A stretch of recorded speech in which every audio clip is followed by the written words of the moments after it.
You know that cup of coffee you're holding, or maybe just dreaming about right now? Well, it's been on an absolutely incredible journey to get to you. We're talking a globe-trotting adventure, a deep dive into history, and even a little bit of high-stakes chemistry. So let's get into it and uncover the secret life of your morning brew. First, let me just throw a number at you. 2.25 billion with a B. That is the estimated number of coffee cups we as a planet drink every single day. It is a massive global obsession, and it all starts with one tiny little seed. But this is about so much more than just a big number, right? Behind every one of those cups is this amazing story. A journey that stretches from a remote farm, maybe halfway across the world, all the way to your favorite mug. It's a tale of science, a little bit of history, and honestly, a whole lot of chance. So that's the big question, isn't it? How in the world does a simple little red berry transform into the drink that basically fuels our entire planet? Well, let's follow its journey right from the very beginning, from seed to cup. Okay, our story kicks off with a legend, centuries and centuries ago, high up in the mountains of East Africa. This is where we meet the very unlikely heroes who first stumbled upon coffee. So the story goes, there was an Ethiopian goat herder named Kaldi. And one day, he notices his goats are, well, they're going nuts. They're full of energy, practically dancing. He realizes they've been eating these bright red berries off a tree. So, being a curious guy, he tries them himself. And boom, he feels that now famous buzz. Now look, that's probably just a fun story. But what we do know is that by the 15th century, coffee was definitely being cultivated and consumed in Yemen. They guarded it fiercely until 1616, when the Dutch managed to smuggle a few plants out. And that, my friends, is when coffee's world tour really began. The star of this whole show is the coffea plant. Now, what we call beans are actually the seeds found inside a little fruit called a coffee cherry. But here's the first big twist in our story. There isn't just one kind of coffee plant. The two main players, the two dominant species that you'll find all over the world, are Arabica and Robusta. Think of it like this. Arabica is the sophisticated, complex one. It has sweeter, more delicate flavors. It's also a bit of a diva. It's picky and really only thrives at high altitudes. Then you've got Robusta. This one's the tough guy. It's got that bolder, more bitter, classic coffee taste, and it packs a serious caffeine punch.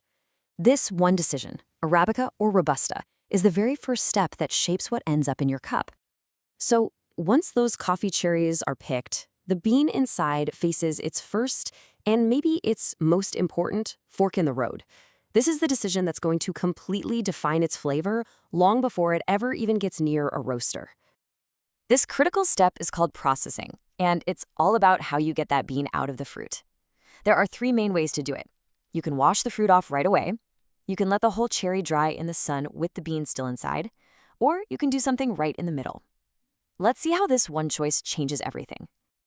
First up, the washed process. Think of this like giving the bean a really good scrub. All that fruity pulp is washed away with water, leaving just the pure bean behind. This creates what people call a clean cup of coffee, where the bean's own natural flavors, those nutty, chocolatey, or floral notes, can really take center stage.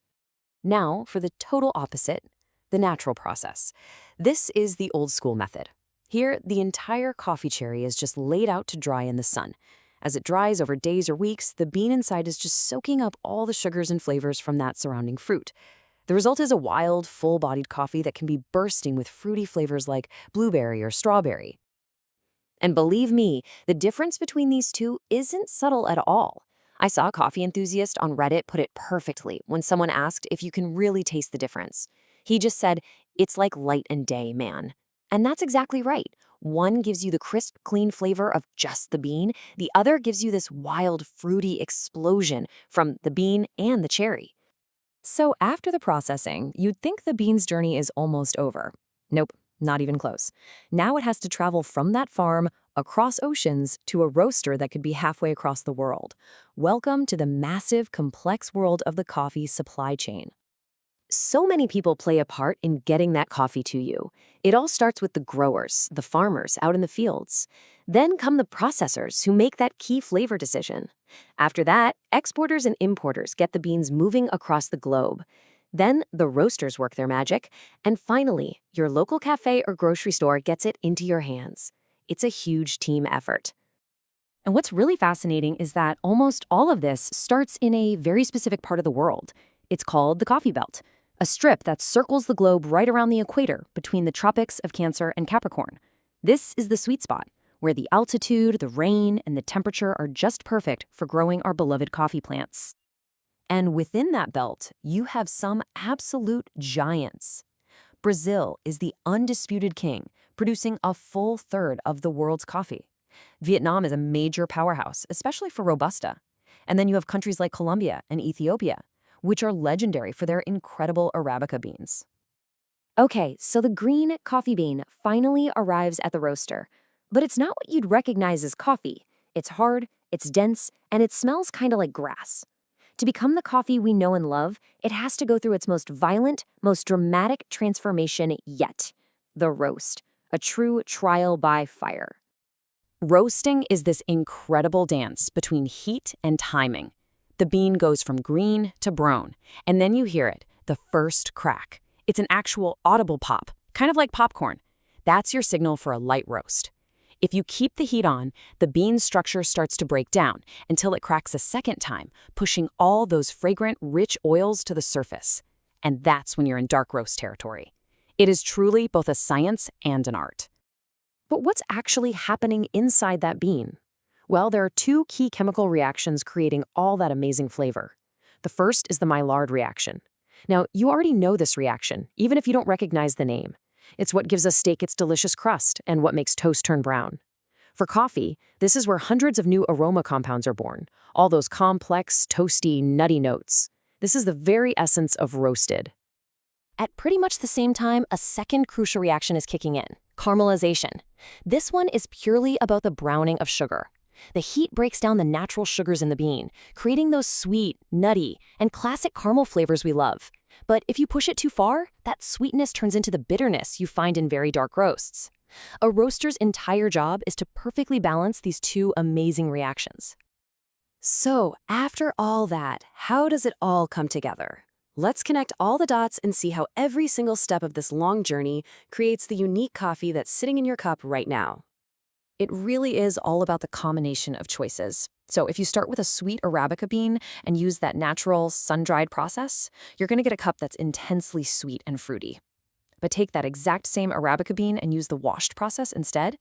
Now you've got a coffee that's much cleaner, brighter, maybe more floral or chocolatey. And if you start with a Robusta bean, well, no matter how you process it, you're pretty much guaranteed to end up with a bolder, earthier, high-caffeine brew. So the next time you go to buy a bag of coffee, think of it as a treasure map. The label tells you the whole story. It tells you the origin, the species, and the processing method. All the clues are right there. You now have the power to read that map and find exactly the coffee adventure you're looking for. So the next time you take a sip of coffee, remember its incredible journey.